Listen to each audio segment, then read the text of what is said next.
Once, in the heart of an English countryside village, stood a small bakery with a crooked sign swinging in the wind. Inside lived Edwin, the baker, with his kindly wife, Marjorie. Their bread once filled the streets with warmth and joy, and children often pressed their noses to the window, watching golden loaves cool on wooden racks. But times had turned cruel.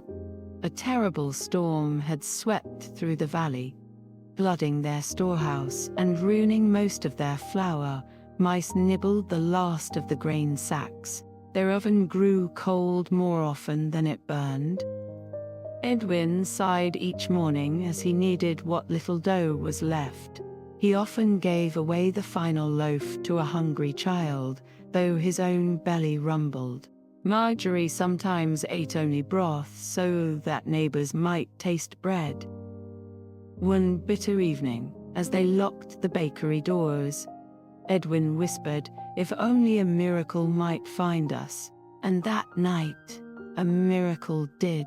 When the couple awoke at dawn, they found the bakery spotless. Barrels of flour were brimming, sugar jars sparkled, and golden butter sat fresh and sweet. Even the oven, once cold, glowed with warmth. On the counter lay a tray of cakes, soft, spiced, and dusted with sugar like fresh snow. The couple gasped, bewildered. "Edwin," Marjorie whispered, "this is not the work of man's hands.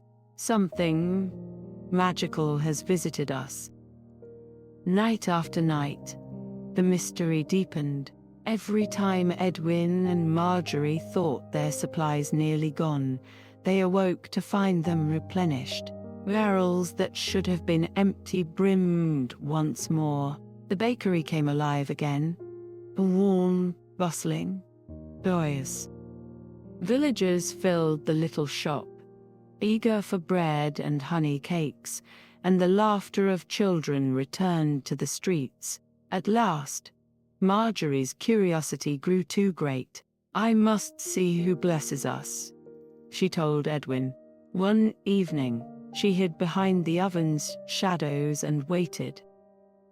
Near midnight, the air grew still. Then, a soft glow shimmered through the rafters. From the hearth's shadow stepped a tiny fairy, no taller than a teapot. Her gown shimmered like spider silk kissed with dew. Her wings, fragile as frost, trembled as she waved a twig-like wand.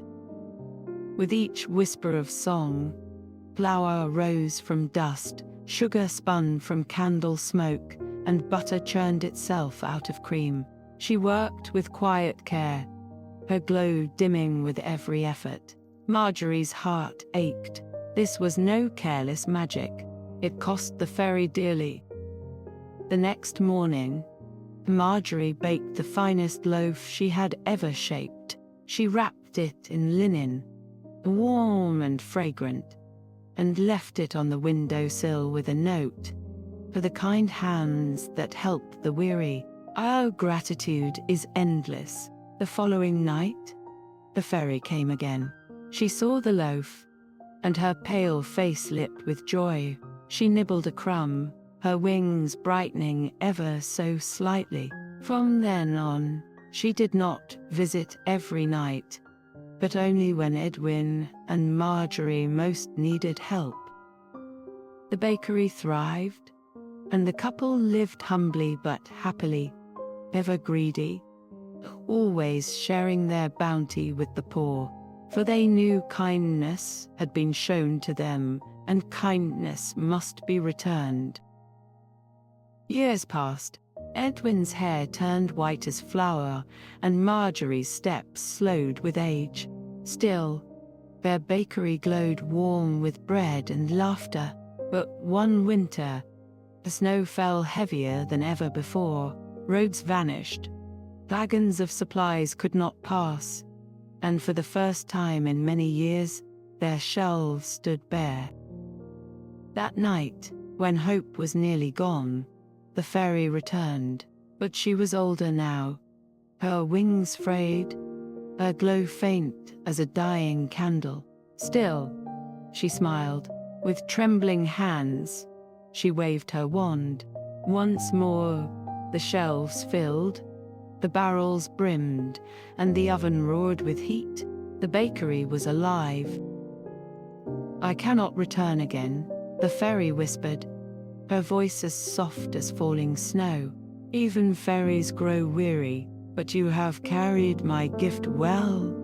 You shared bread, you gave joy, you fed the hungry. My work here is done." She touched the oven with her tiny hand.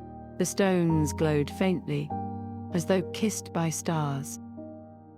From that day onward, the oven never failed. No matter how little flour or wood they had, it baked loaves that were golden, soft, and sweet with a hint of starlight.